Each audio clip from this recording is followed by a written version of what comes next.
بسم الله الرحمن الرحيم والصلاة والسلام على أفضل الأنبياء والمرسلين Muhammad sallallahu alayhi wasallam. Today's talk will be about something that is very serious and I think has been overlooked for a very long time. The issue of the Muslims themselves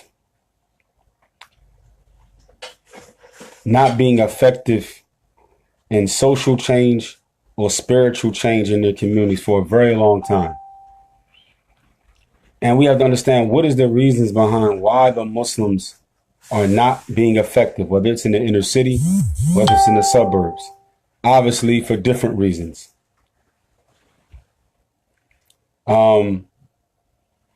And I'm going to have my brother Yusef Rios today come on, and I will ask my brother questions and he will be responding to these questions so we can get to the bottom of this, what we think is a mystery, but it's really not a mystery. Other than the fact that from sins and from total disarray, disunity, and other things like that has caused the Muslims to be in total chaotic behavior. And this chaotic behavior just takes on the everyday norm of the American society.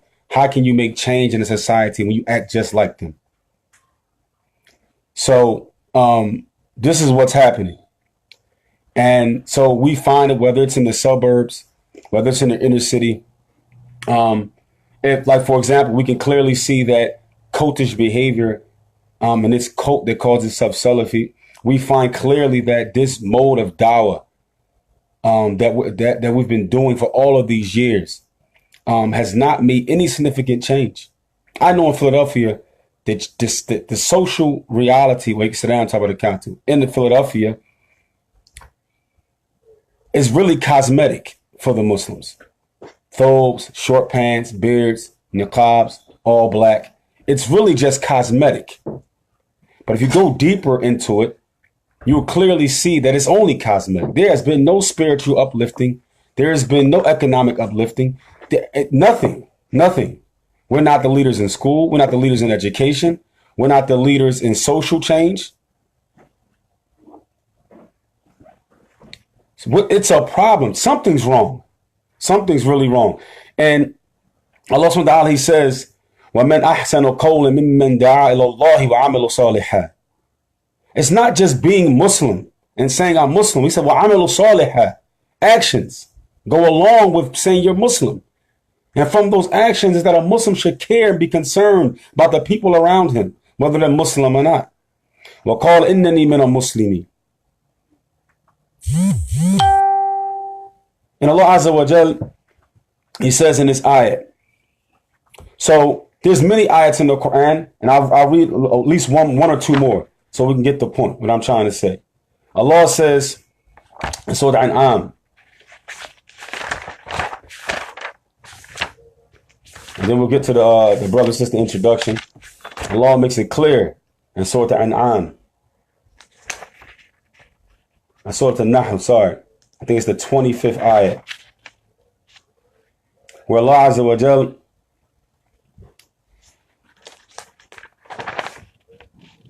he mentions that the one who gives dawah and who is better in speech than the one who calls to Allah. And many ayat like that in the Quran, throughout the Quran, where Allah subhanahu wa ta'ala says, give dawah ma'ida hasana, on and on and on and on and on and on. If we were following these guidelines, would our dawah be successful? And why isn't it being successful? Why is it that we're in the ghettos and that spirit and that energy from the masjid is not projecting itself outside of it? So I'm not going to read too many of the ayats. Really, I just want to get to the brother. I want to invite the brother on because I have many questions for him.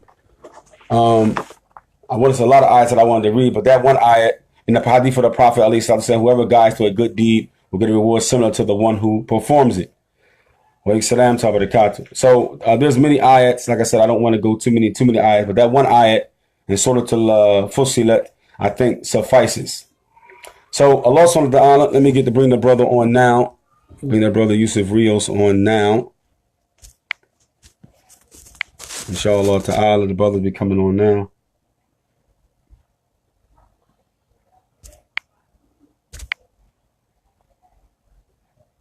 Naam, assalamu alaikum. Yusuf, are you there?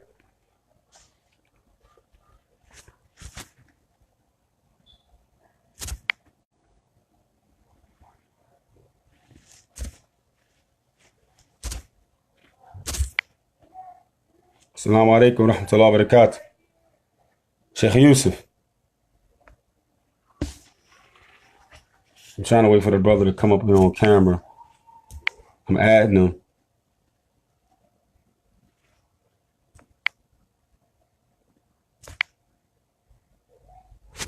I think he's coming at being added now.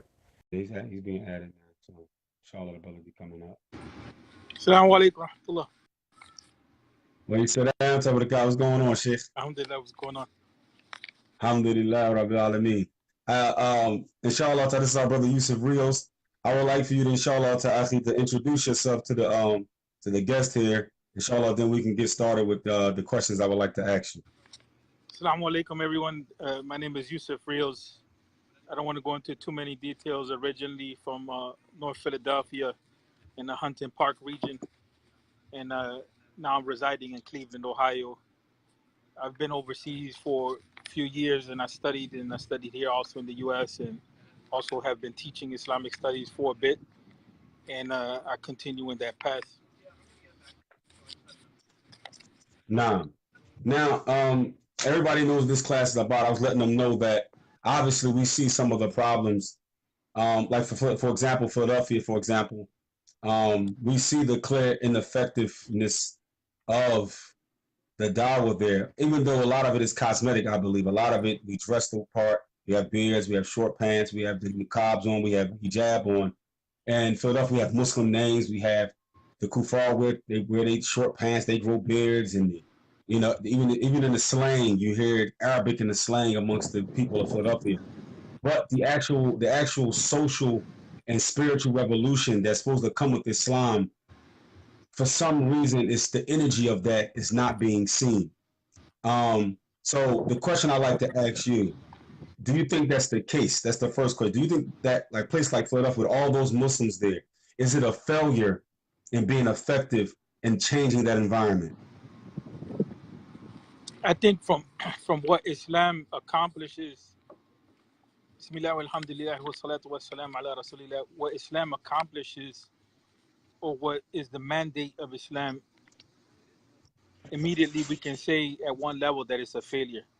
But if we look at the reality of how things progress over time, I don't want to be too negative. A lot of people like to beat down Philly, which I think is extremely problematic, especially since you have, a heavy population of indigenous Muslims there, and it becomes an indirect attack on the indigenous population. But I think in-house, we can say that we're failing in where we should be going. But in the big picture, I think that, the success is that we have been able to influence the culture, but we haven't understood the levels, of the qualitative levels which are necessary for us to examine. I want to put it this way: there's certain things which should be achieved in the Dawah, and those things which should be achieved, there's qualitative levels to those realities. The transformation of the individual, the family, the community, the environment, our relationship with those who are not Muslims. The situation in Philadelphia is that Islam reached the general culture. And so a lot of people that come in, they come into the general culture. They come into the Philly culture. They're not necessarily coming in because they have a commitment to Islam on a personal level, or their families were born Muslim. And I think we should separate between those realities, that there's people coming to Islam because they're influenced, but they're not coming into Islam because they have a personal commitment. And even if they take Shahada, and even if they're sinning or doing the Kaba'ir, they're still within the fold of Islam. It doesn't take them out. That just shows the level of the Islam. Now we're at a point where alhamdulillah, we're conscious of we have to change that condition. That we have to change our condition, and we have to impact the environment in a different way. I think it took a long time for us to try to figure out what Islam is. You know, we went through different phases of trying to figure out what Islam is. Some things were correct institutionally, like what the Nation of Islam was doing with building economics and building institutions. But in terms of Aqidah, it was off. You know, and there were other people that focused on Tazkiyat al-Nafs, but maybe the programs that they engaged in were problematic. You know, maybe there was some bid'ah to it. Maybe there was some incorrect and misunderstandings. You know, there was the Dr. York movement. There was a lot of movements. We got hit with a lot of movements. So now, alhamdulillah, we Yeah. have a lot of people that are on an educational level where they can kind of understand what Islam is, but what we're failing is social effectiveness. We're failing to address the condition of our people in terms of what they need. And so we're almost like now having to look at history and see that people that had less knowledge than we have, they were more effective in addressing those issues. They were more Mm. effective in addressing the condition of the people. And Nah. one thing that we can't never, in my opinion, from a sociological level, we can never put to the side is that one of the reasons why Islam arose, and I don't want to be too long-winded, is because there was a Black Power movement. There was a movement which was empowering people of color, and that gave people of color a platform to be able to express themselves and dignity. And that's what's missing in today's time. You know, the depression that's in our community is not by accident. You know, people self-medicating is not by accident. We have so high rates of Mm. unemployment. We have educational systems which are failing. You Mhm. know, I don't want to get too much into that realm, but saying that, you know, we have to now look at the social environment, look at history, see what the Deen is saying to us, and see how we can apply it. I don't know if I Nah. answered the question as you wanted, but that's Yeah, that's it. Nah. Well, this is my next question, and you might have already answered it, but maybe not. Um, what is what when we say ineffective? What does that really mean? And what are some real life examples of that in our community? well, the fact, like for instance, ineffective, it means that the Deen is not really meeting our life needs in terms of stabilizing us socially, mentally, in our families, in our communities. At a certain point in time, the Deen has to give us a sense of direction, you know, in which we can be effective in our own lives. Meaning we're not breaking down, meaning we're not turning to drugs, meaning we're, you know, every time that we meet a challenge in our marriages, you know, we're opting for a divorce, meaning that, you know, we're not there for our children. There's a lot of qualities that we have to uproot from ourselves. And I honestly, I think that we're not addressing the issue of oppression in our community, social systemic racism and the consequences of that. And a lot of times what has happened in recent history is that we have to be honest. There was Islam in the United States, especially in the indigenous community, was heavily tied into black identity. With the rise of the Salafi Dawah, which gave the uh, the people the push to learn Quran and Sunnah, which that's awesome, to go to authentic sources, to be people that are grounded in understanding that there came another movement which was dismissing the whole issue of identity, dismissing that you live in a society that has a history. So people try to hide in the identity that now I'm gonna throw on a thobe and I'm gonna change my name. You know what I'm saying? And I don't have to be involved in society. I don't have to be involved in my community's issues. Whereas before, Mm. Muhammad Ali changed his name, but he was primarily involved in his community's issues, or El Hajj Malika Shabazz.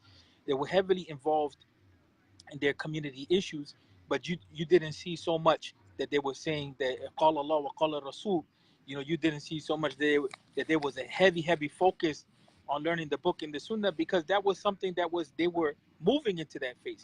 We moved into the phase of learning the book and the Sunnah, but we forgot the community side. You know, we forgot the Nah. community side, Nah. and I say we because Mhm. in specific, the Latinos and the blacks, especially on the East Coast, our history is too intertwined. Maybe in other parts of the Yeah. country you can say something else, but on the East Coast our history is too intertwined together. You know, and that's just a reality. So Yeah, it the is. ineffectiveness is dealing with our people's situation.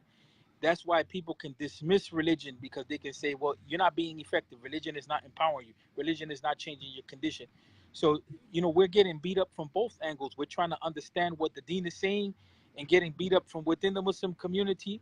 And then from the other side, socially, we're trying to figure out how to practice the deen in a society which already there's inequality, right? And that's what's making us in part ineffective. That we haven't figured out how to deal with the social piece. And Philadelphia has a good example of effectiveness, although some people may not like the whole history. But you have Imam Luqman Abdul Haq, Kenny Gamble. You know, some people may not agree with 100% of that background history, but look at what he did for Philadelphia. He created like over 500 jobs. This is an African American imam who moved towards nation building. And so our piece is to assist in that process, not to knock down what those people have done. There's a lot of elders that have gained territory or have gained ground in certain communities. Our community has become ineffective in that we haven't learned how to deal with what our elders have done and how to bridge it. We went into a battle with them over what's sound and what's not sound, rather than learning how to have patience and kind of working through that. And it's normal because there was some resistance. But now is a time where we have to like reconcile with the achievements of our elders. They had their own masajid. They were moving to having their own schools. They were moving towards collective economics, and they were 100% correct on that. But maybe, they were influenced by this group or that group or this angle or that angle. We may not have agreed with that, or maybe have been wrong. Like people were influenced by the Ahmadiyya movement or some aspects of the Nation of Islam or the Moor Science Temple, so on and so forth. So that in the process of cleaning Aqidah or cleaning house in terms of belief, we also threw out what was good, from the community, which the community already had a sense of building. The community already had a sense of social justice. Community had a sense already that, we're plagued with certain social problems which are undermining our growth. You can't have a Salafi da'wah now because there's a majority population in Philadelphia that's Salafi. You can't have a majority Salafi da'wah that is going to continue to ignore that and say that we're following the Sunnah. Then we're going to continue to be ineffective. We're going to have people attempting to follow the Sunnah, but the Sunnah is not grounded in us enough for us to have a transformation. And that's extremely problematic. Because if you can have a person from the Nation of Islam go into a project, take someone that's strung out on crack, clean them up, transform them, they come back and they become an asset to the community. And we can have the book and the Sunnah, and we can't, we have a brother that's continuously strung out on drugs, and we're not offering anything in that regard. What we're doing is undermining the foundation of the Sunnah in our community itself. And that's what's happening when we look at what has happened with the immigrant community coming into the inner cities and being the middlemen minorities and being the people that are the distributors of tobacco and alcohol and pornography and a lot of different things. They have undermined the respect that Islam had in the inner city. So Islam had a certain respect where people saw a Muslim, oh, that's a righteous brother. All they had to see was someone that looked like a Muslim or heard Assalamu alaikum, and their confidence just went up. And they associated that with black dignity, black liberation, and just like someone in the community that's a leader. That example goes from that to this guy's playing Quran, this guy, is selling alcohol, this guy is doing this guy is calling me. It changed the platform for Islam in the inner city.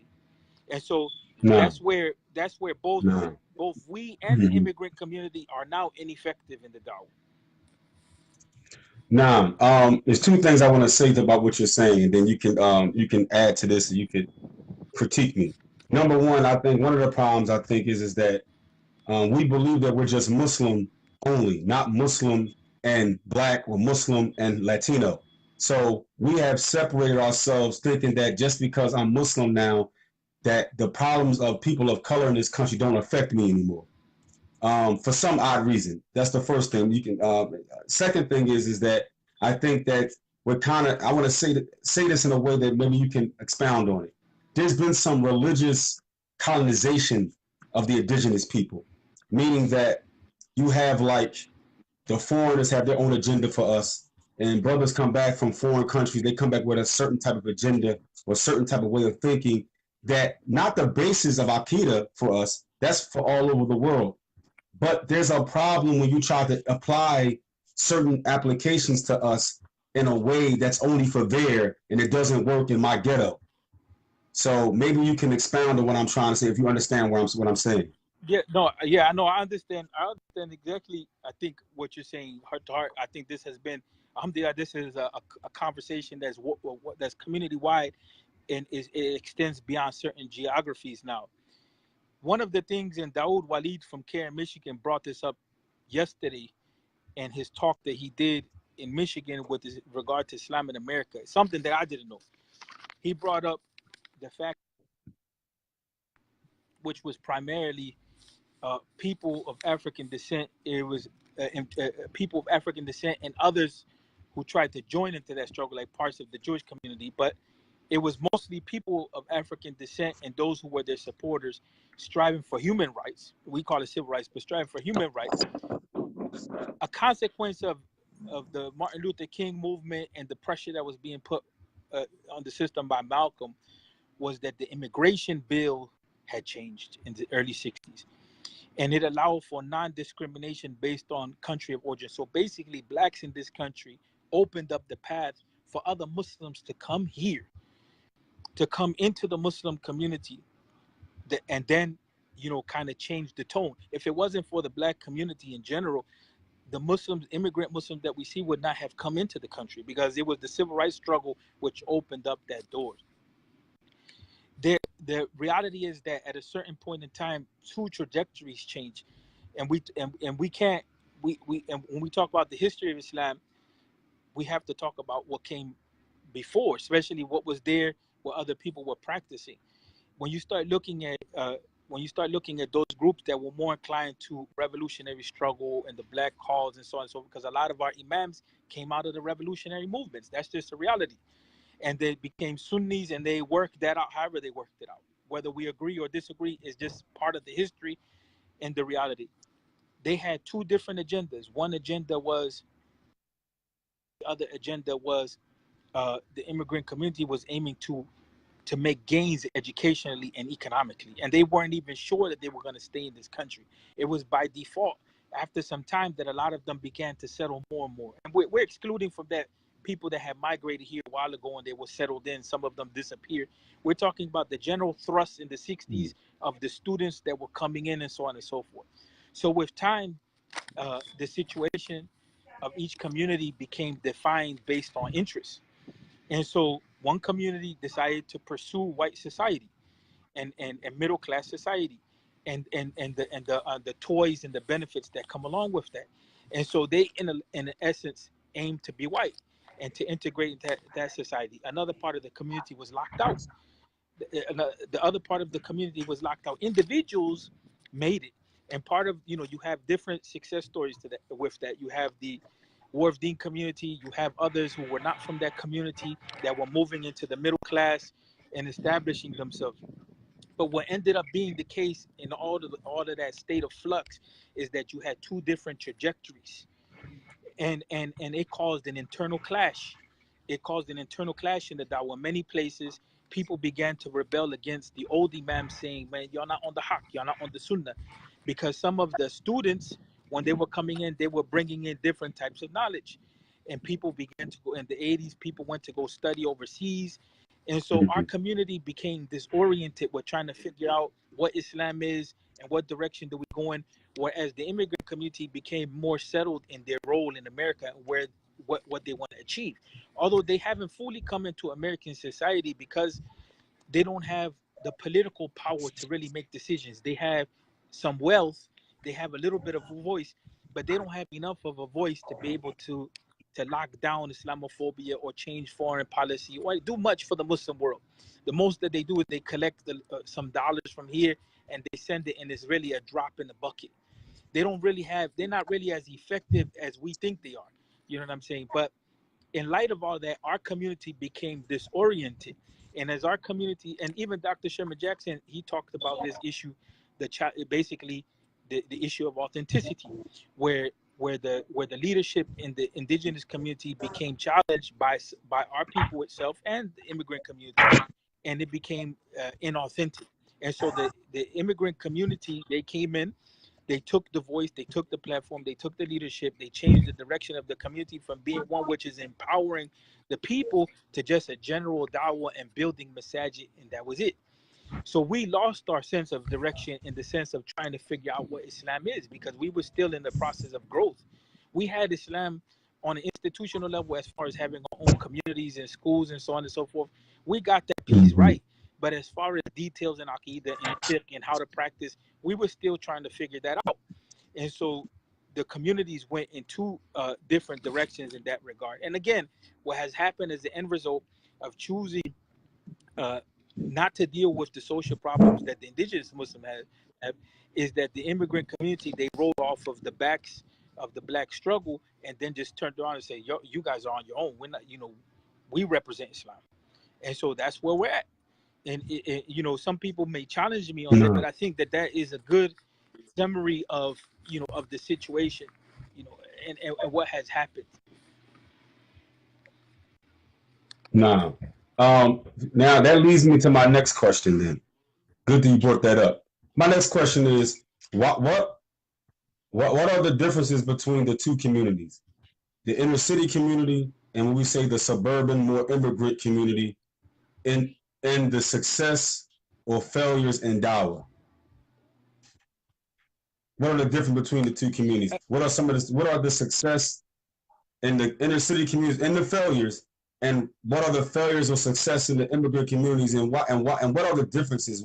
Why did the differences of direction?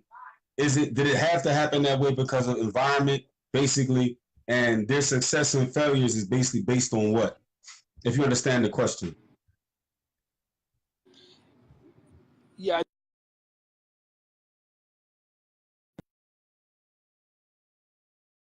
Islam, one of the successes of Islam is that it gave people an opportunity to have an alternative life. Regardless of what we see at face value, we can sit there and say, well, you didn't achieve this in your life. Man, people's souls, people had the opportunity to rip away from worshiping an image, or people had the opportunity to come into something that will orient their lives. So Islam in the inner city has always been associated with personal transformation, with people striving to change themselves, with people breaking, with people being associated with justice, and people associated with the upliftment of their community. And that's why Islam in the hood has always been identified with black dignity, black upliftment, and everybody who comes under that. And I think that where our failure is lack of continuity, and part of that is the economics. We fail to economically grow, and we fail to build a solidifying leadership, part because of internal fighting with each other. There was internal fighting. It could have been provoked from the outside of the community, but some of that stuff also comes from ourselves. So the thing is, when we talk Mm-hmm. about identifying failures, I wouldn't say them failures 100%. I would say that there's things that we have to learn on, we have to learn about, and see how we can build on those things where we have become ineffective. I don't want to completely say failures, because we're still in the growth process and we can still change that reality.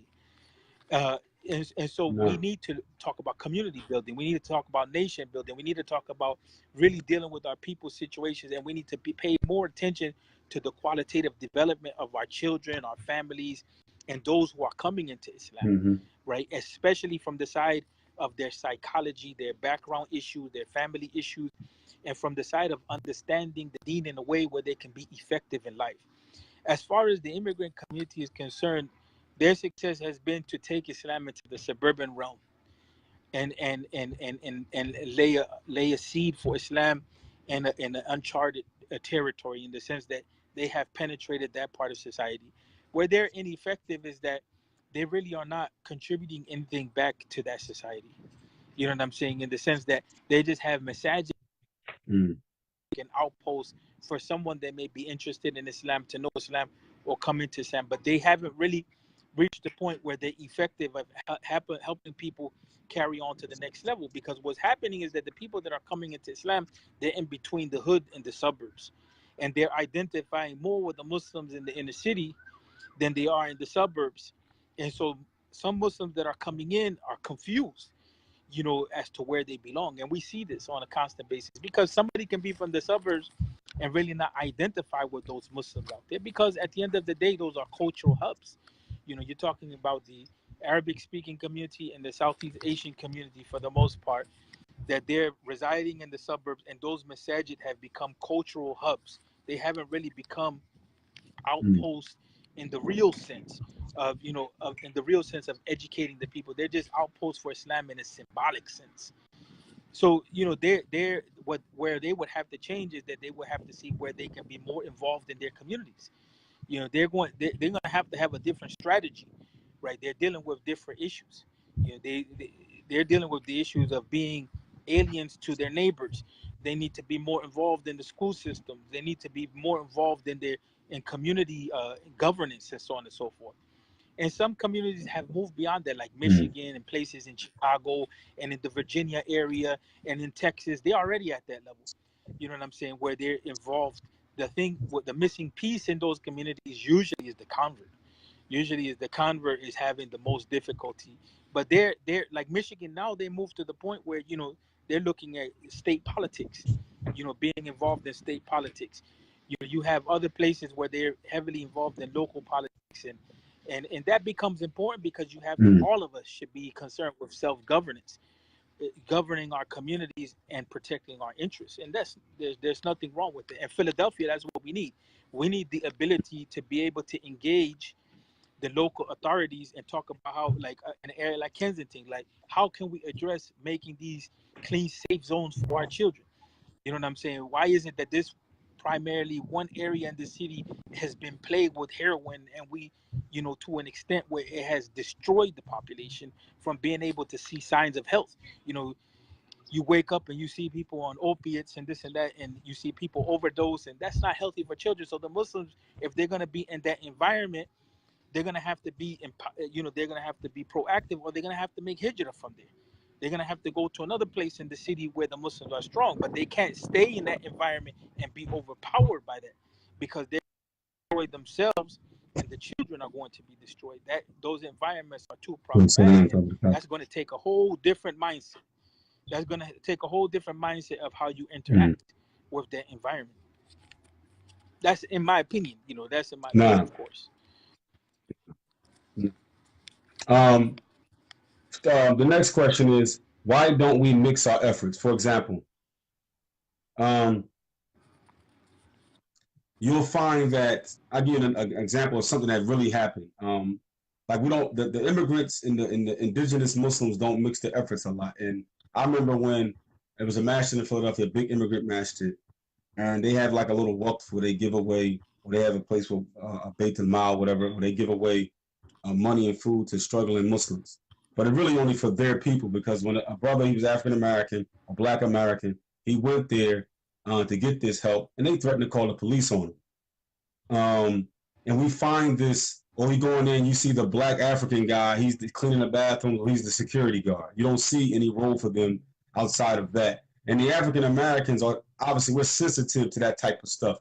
So we're more aggressive as far as our standing up to the immigrants. We're kind of like, well, we don't need you anyway. You're not going to treat me any kind of way. So that whole, and then the immigrants basically not having any empathy for our plight, and or not understanding systematic racism is different than religious bigotry that they may be facing. So it's this it's kind of this uneasy alliance, and then it leads us not mixing our efforts at all. So, could you speak on that for the people to understand what is it? Some of the other things that's keeping our communities at each other's throat and not actually mixing.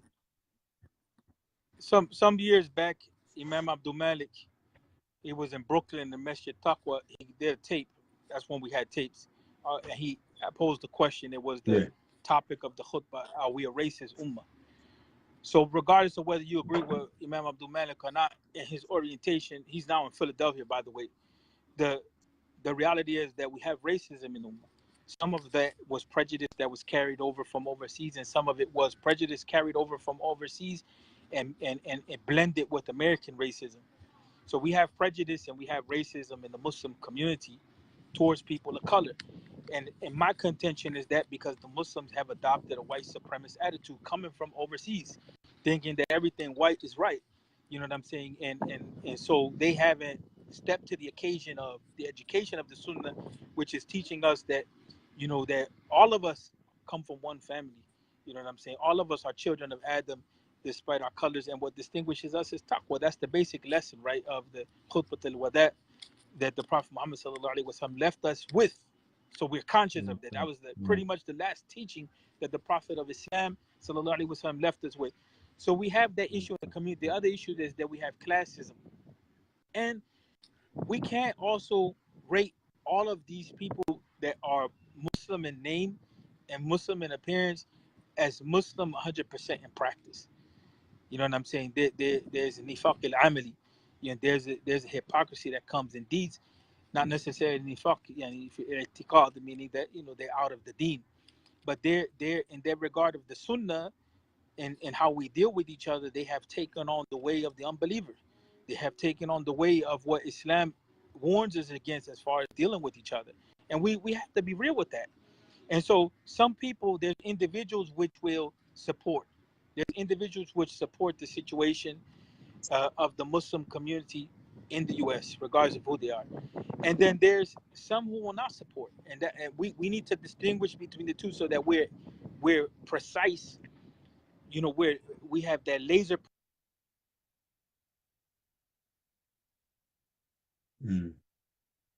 Those who won't support us, which is the vast majority, you know what I'm saying?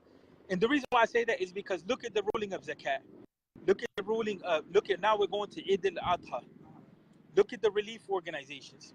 They took a default position, a default position, and even Sheikh Uthaymeen and others have talked about the issue. Many of the Sheikh from within the Salafi Dawah, outside of the Salafi Dawah, what's the asl as far as zakat is concerned?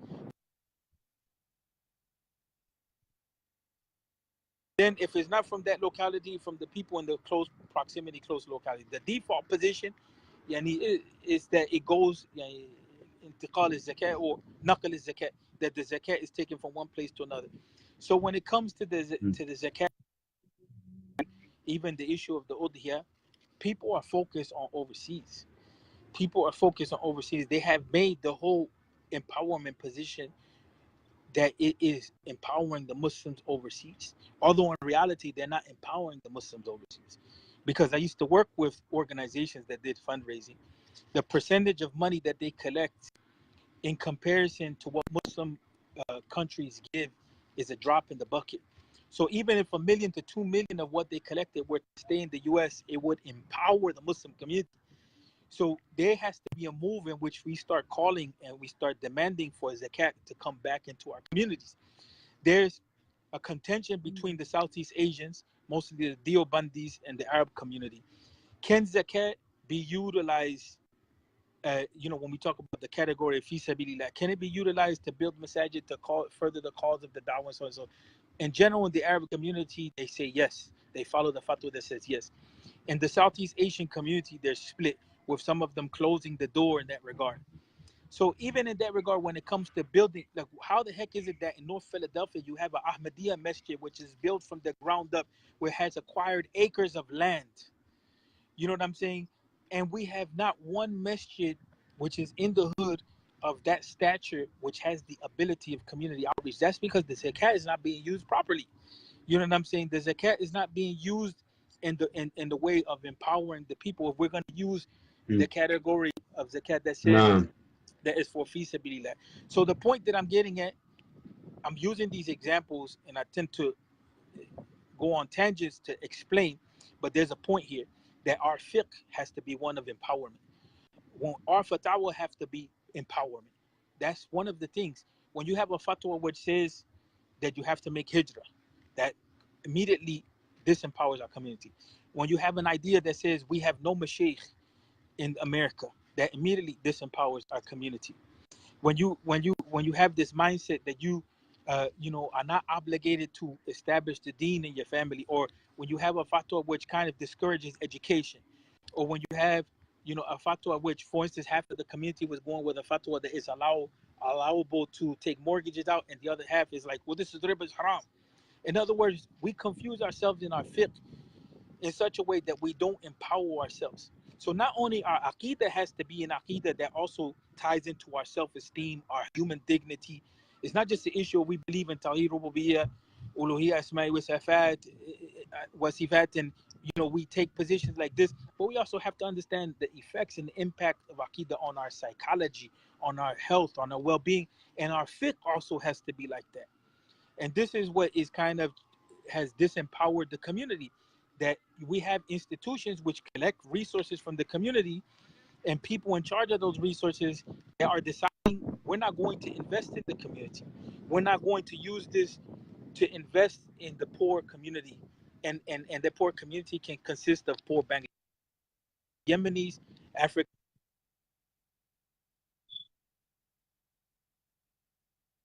Philadelphia. You know what I'm saying? We need that money. We need that money to come back. And in order to be able to make those type of moves, we have to have councils. We have to have leadership that comes together and is questioning this stuff. And we have to be in a position where we're discussing, okay, fine, we're going to help the Muslims overseas, but we need a percentage to come back. We have to take Islamic Relief to task. We have to take ICNA Relief to task. We have to take all of these major relief organizations which are collecting money to task and say, we need you to spend a certain percentage of that, on the Muslim community. And we have to have a plan for Philadelphia in specific about what direction we're going to move in that sense, and every other community, right? And so I think, I went beyond the limit, but that's kind of the orientation that I wanted to say, that our No. aqidah and our fiqh has to empower us, as well as our discussion on tazkiyat an-nafs. It has to be universal. The Salafis and the Sufis need to come to a point at which we're teaching is universal. You know what I'm saying? Is a universal tazkiyat an-nafs, because we have confused the people where this is bid'ah, or or weak, or practices which are based on a hadith which are problematic, or practices which are based on dreams or what the sheikh was inspired. That's not a sound basis for tazkiyat an-nafs.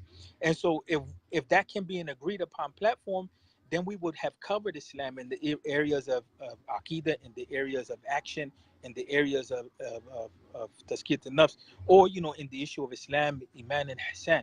And then that covers the framework for the deen. And then the other side is just looking at empowerment, addressing our social issues. But if we're confused in the deen, it's going to be difficult to move forward. And that's what has been done. We have become confused in the deen, in part because of our own internal discussions and debates, and in part because of what was brought over here as baggage from overseas. Mm-hmm. Now, you bring me to my next question. Then, alhamdulillah, man, you bringing me into my questions. Like you just said, basically, what you just said is I've always thought that we have been basically what I call religiously colonized, meaning that we're kind of been pushing a direction of outward look and slogans and the whole, I'm Salafi, cliquish mentality that has nothing to do with the way of the Salaf. That kind of dominated our religious reality and our religious culture, and it wasn't any a fixing of the heart, and it wasn't any direction of changing the way we thought. And I thought that I think like what Sheikh Tar White is doing right now, he's doing the Tree of Iman, and the way that he's doing it, and I'm listening to the class. We needed that from the very beginning. That whole issue of just dealing with, okay, this is Iman, and actions are with Iman, and this is how you implement an action that's from Iman. That whole reality, we never really had that as a culture, so we missed out there. The thing that you brought me into, as far as the zakat, the way it's being used, as far as everything else, and one of the people on here, they asked a question about, he mentioned something about the immigrants, our immigrant brothers being guests of the government, and us being property of the government. One of the things that's so deep that I'm noticing is that if the immigrants ever got too powerful here and ever got to the point where, because they could be sent back to a landmass. Us for the indigenous Muslims, the Hispanics and the blacks who are Muslim in America, this is our land. So it seems like it's more of an effort to keep us ever from having any type of political, financial, spiritual, cultural power, because that's more dangerous for powers to be, then for immigrants, you can just kick out anytime you want. Maybe you can expand on what I'm saying. And also, because the government helps the immigrants, because they're able to build big masjids, because they're able to get the zakat in their hands, does that make them, who helped them become the Muslim elite? And they can speak for Islam for us in America when we are the indigenous Muslims here. But it seems that the foreigners have become the Muslim elite, and we have become the Muslim poor. Maybe you can expand on what the things I've just said. Firstly, Bismillah, alhamdulillah, wa salatu wa salam ala rasulillah. In this case, we have to take some responsibility. And that at this point, we have to organize. Mm-hmm. My contention is that just like the Indian mashaykh, some of them, they always say that the da'wah won't move without the Arabs. This is one of the things, especially those mashaykh who are tied to that group, Jamaat al-Tabligh. My contention with that, the da'wah is not going to move until the African American community moves. You can have the Latino community come in and is trying to organize itself, but it's still a fairly young community. And but the African American community, that's how the da'wah was moving before.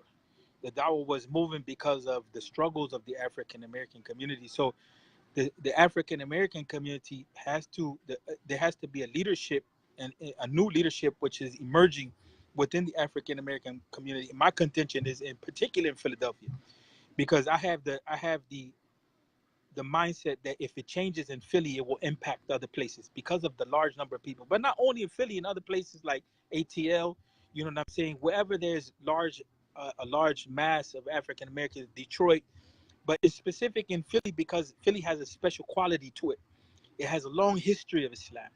You know, it has a long history of transformation, and it has the potential. And we're from Philly, so there's a little bit of an asabiya there. That there has to be an internal, there has to be a coming together, right? Of creating a voice, and having a platform in which there's a unified voice. That platform is being used correctly, you know, to begin to address Islamic issues. The issue of the Muslim elite has a lot to do with wealth. It has a lot to do with people play the wealth card. And when you play the wealth card, you have to play in certain circles and you play by certain rules. And so those people who have gone into that, again, they're trying to appease white society. And part of the appeasement of white society has a lot to do with the post 9/11 realities that the immigrant community wants to see itself as part of the society. Before, they never had that contention. They never associated with American society. 9/11 smacked them up. And so now the discourse changed to we're part of American society, which is good that they came to a realization that they're not going overseas. But the problem now is that they have taken a platform and they're only speaking for a segment of the community. Some of that is natural, that happens, you know, that you tend to be biased towards wherever you're at. But some of it is intentional. Some of it is intentional, and it works into the scheme of taking Islam away from having indigenous roots. That's why the history of Islam is important. You know what I'm saying? That's why the history of Islam doesn't begin with the nation of Islam. But history of Islam begins with the struggle that took place in West Africa with the collapse of the Ottoman Empire. If you look at the history of West Africa, you begin to see that the ulama engaged in an internal struggle with the non-Muslims of West Africa and the colonists. And that caused a number of ulama to be enslaved and taken and spread out throughout the Americas. So when we go through all the Americas, all the way up to North America, when we go to Brazil, the Caribbean, or even to North America, we see roots of basically of Muslims that were enslaved. And we're not even talking about just like a roots type of concept. Like we're talking about a reality that has not really been uncovered or unearthed. So when you look at that reality, the Muslim world was already contending with European powers. And you had the Moroccans and some of the Arabs that had sided that with the Europeans. It's not 100% like the Afrocentrists say, but that was there. So race discussions begin in West African scholarship. The issue of Muslims enslaving other Muslims begin in West African scholarship. And the issue of social justice begins, you know, within West African scholarship, where they're talking about a fiqh of empowerment. They're talking about the just leader. They're talking about dignity. They're talking about the rights of the Muslim. They're talking about the issue of purifying the Muslim community of beliefs which are degrading and taken away from Islam. And that's something that a lot of us have not come in contact with. So all of that discourse comes, we're just reviving pieces of it. And so now that brings us to that point of where do we want to be in our history now that we're looking back and we're seeing everything that came. And now we're at a point where new generation is basically getting old. Another generation is getting older. Another generation is coming up.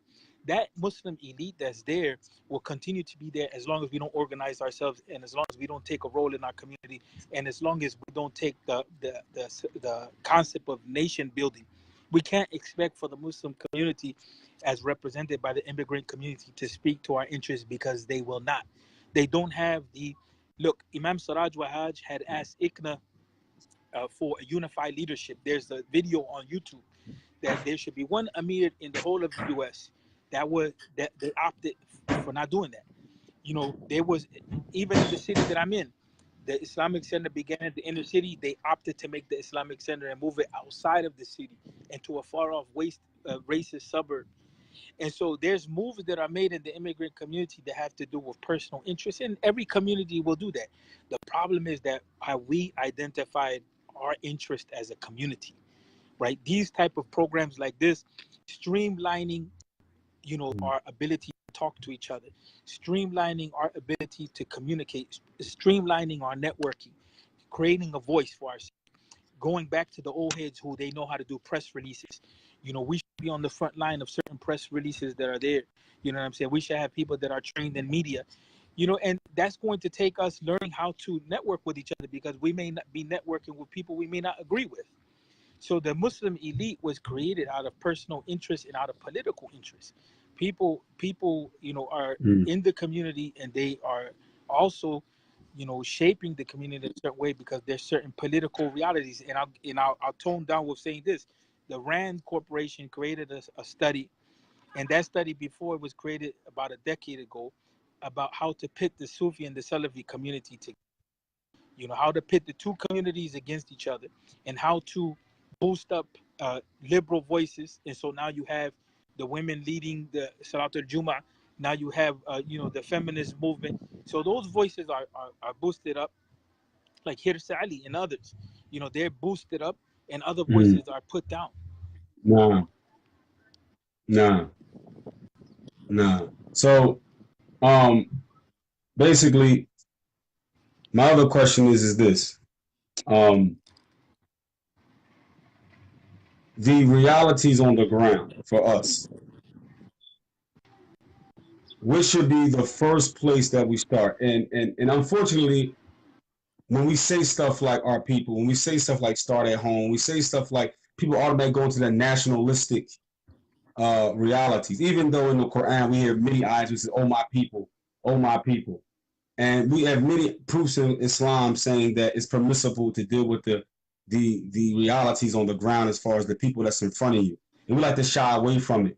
When I'm one of the people that's not, I don't like to shy away from the fact that the people of color in this country, whether they are Puerto Rican, whether they are black, whether they are whatever color, whatever they may be from, and they're in America, they're people of color, to deal with their particular issues. Like you said, on the East Coast, Hispanic and blacks, our realities, because we live together in the same neighborhoods, our realities are kind of intertwined and intertwined. Maybe in the California it's not the same, but in Philly, Jersey, New York, Baltimore, places like that, Puerto Ricans and blacks basically get the same treatment from the system. So the realities on the ground, where do we start? Obviously, we know Akida, Iman. We know that part of it, but the physical realization of all of that. What's the first place that we should start to have some type of uh, real life effect on the environment around us? If you understand what I'm trying to say. I know I go in tandems, but I'm basically trying to get what's the starting point, because a lot of people will say, well, we hear you, but what's the plan? So what do you think the plan should be, and who should be part of this plan? If you understand what I'm trying, the direction I'm going.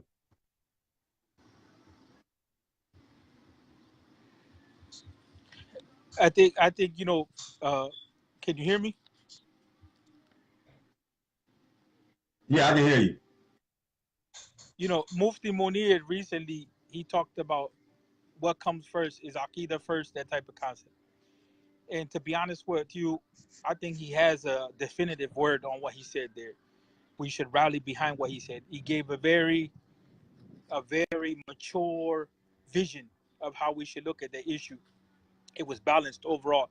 And he talked about, there's different things which need to be addressed. But I think that a lot of the brothers that are doing work in Dawah need to come to terms with each other. We have to have a vision that we're agreeing to, at least in a general sense. Because without that, it becomes hard to solidify the community. The community keeps hearing too many different messages. So we have to have a general, a general point of agreement, on what are some of the things that we're working on. And I think that we already are talking about we need to work on our community. We need to be working on issues, and that will come back to the issue of the family and the issue of economics and so on and so forth. We really are not going to be able to move forward until we address the leadership issue in some way. But at a practical level, we need to make the masjid our base. Our masajid have to be a base for us, and our masajid have, what are our needs, because like situation in Southwest Philly may not be the situation, in North Philadelphia. So each masjid has to look at what their priorities are. But in a general sense, we have to have an idea of community building. We should all be in the mindset of nation building. And once we're in the mindset of nation building, the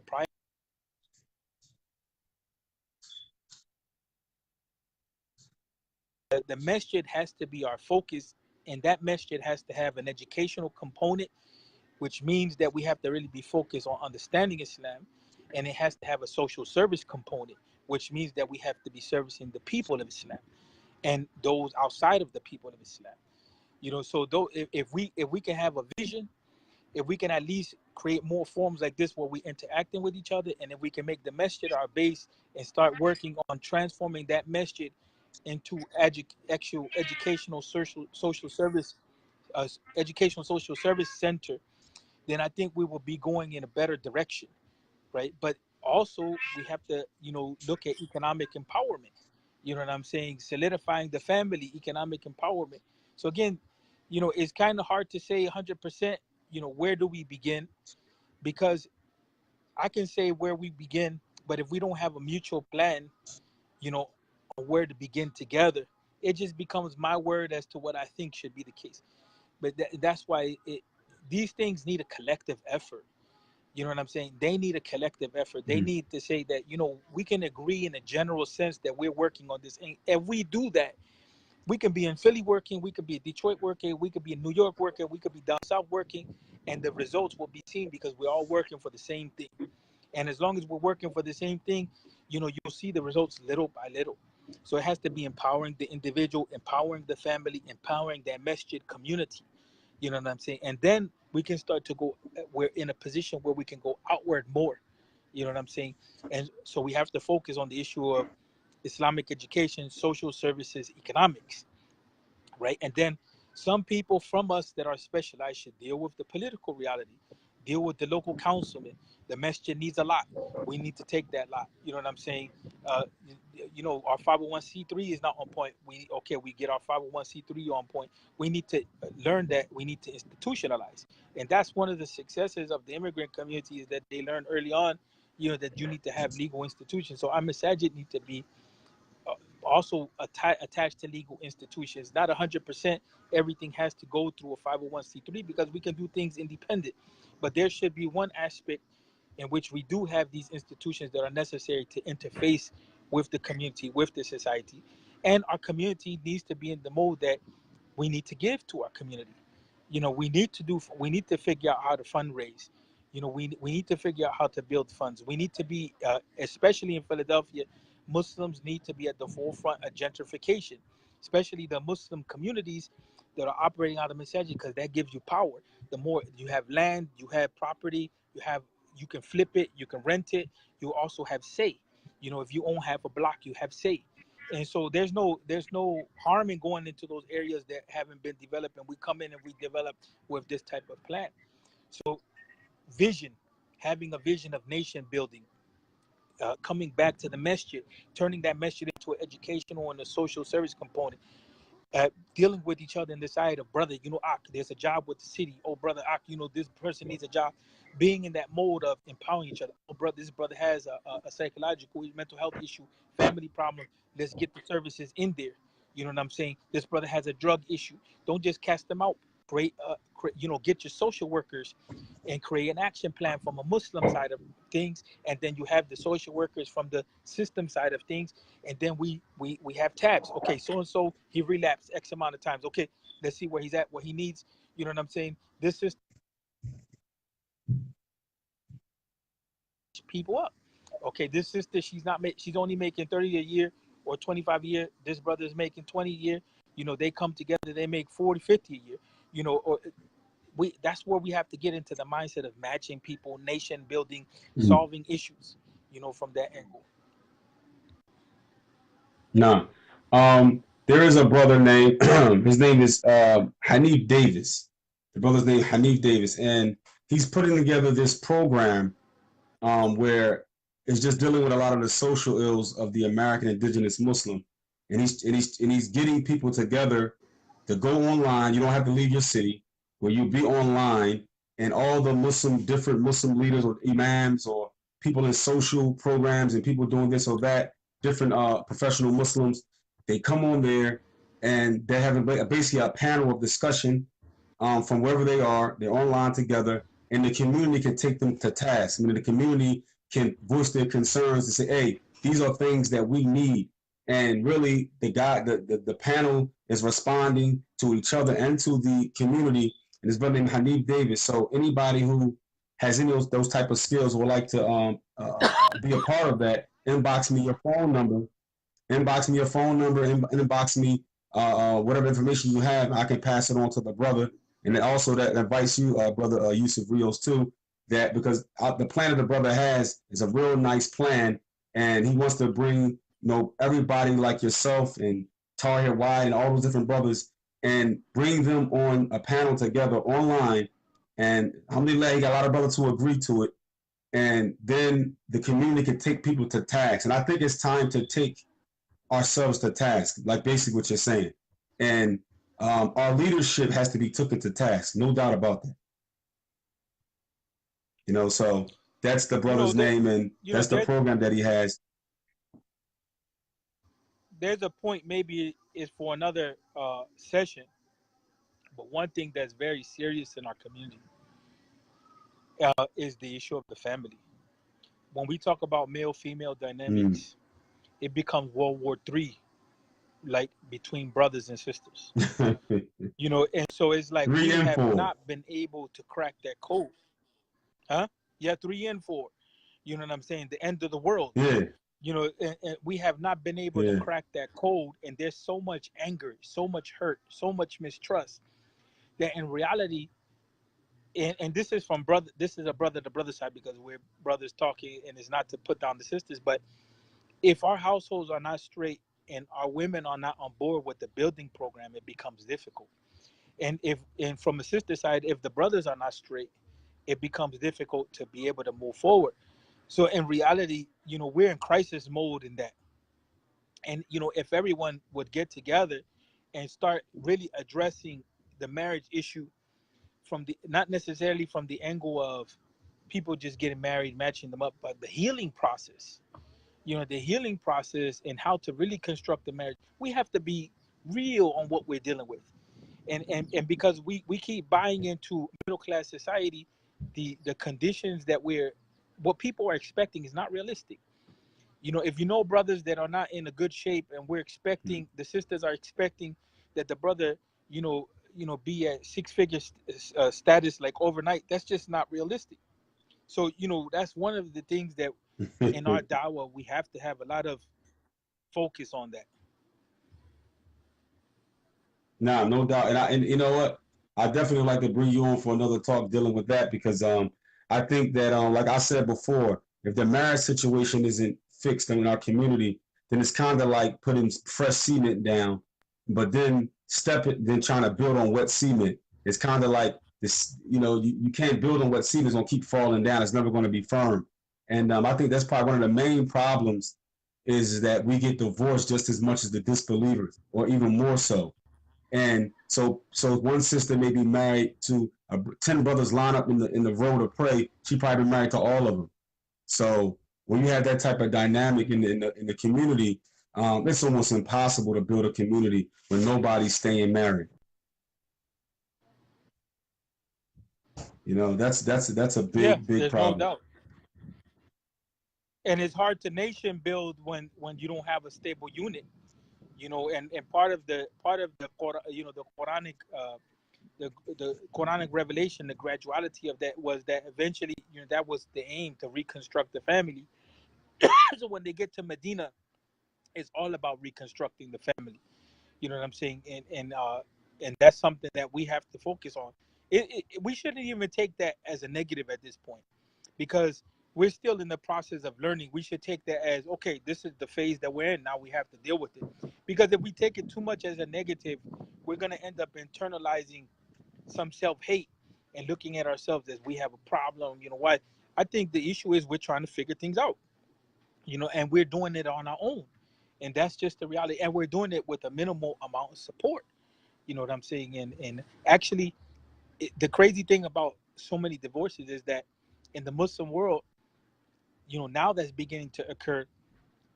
But the whole issue of remaking yourself, they're lost at that. How do you remake yourself? Whereas in the American community, people are like, you do this, you remake yourself, you get back into the groove, you start, so there's that positive aspect of it too. But that's the issue of Mm-hmm. stability. That's how wealth is going to be built. That's how children are going to be raised properly. That's the area that we're missing in the stability point. Nah, barakallahu feek. So, like I said, that's all the questions. Can we make we can make another date for?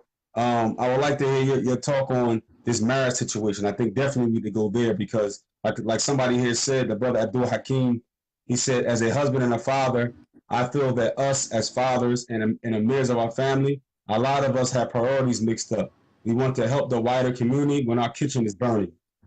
So I think what he's trying to say that a lot of us play Superman, and we're so much involved in trying to save everybody, like we're the Justice League, but in our homes are basically total disasters areas. And I've seen this with a lot of imams. I've seen this with a lot of different, for some of our elders and imams in our community, that their children are at risk, but they themselves, and I'm talking about the children they have with them, not some fall. I'm talking about the children they have in their homes are at total risk of being in the streets and astray, and they're worrying about being the wali over sisters at the masjid. That just doesn't make sense. That's because the community breakdown. You need community. The imams need people to support them as well. Community, when it's not there 100%. Yeah. We're supposed to be like a village. That's the bottom line. And sometimes people reach out to the community because Yeah. internally they need that support. You know what I'm saying? I don't find that there's anything wrong with that 100%, that people are reaching out to the community. I just find that we just need to admit we need help. We need to help each other. Everybody is vulnerable. Everybody's vulnerable on this shit Yeah. right now. And so it's like you're not going to expect perfection from one group. That's not going to be the case. We need to be supporting each other. And that's how we build strength. So We if need the balance. imam is out there in the front line, brothers should be like, Imam, I got your back. Let me take your son out. Let me take, can we, your daughters, we have these programs running. But what happens is a lot of times is that everything comes on that fulcrum point, and that pressure is there. And you see the need, because you can't have a stable family ultimately if you don't have a community for them to interact in. That's only going to be a matter of time before they get jammed up. You have to have a community for them to interact with. Who are your children going to get married to? You know what I'm saying? But there are priorities. You're right that there Yeah. are priorities. You're right about that 100%. And, No. and we remind each other of that. No. So no, exactly. So inshallah ta'ala, barakallahu fiqh, Sheikh Yusef Rios. Like I said, I want to when I get off. when we get off, let's try to make another date for dealing with the issue of marriage and what that means to a community. Inshallah, we can probably get that going for another date. Okay, inshallah. Maybe next weekend if we have the time. Okay, inshallah. Let's keep it moving. So after, like I said, I'll text you the time and the same bat station, inshallah. Barakallahu fikum. Barakallahu fikum. Assalamu alaikum wa rahmatullahi wa barakatuh. Wa alaikum salam wa rahmatullahi wa barakatuh.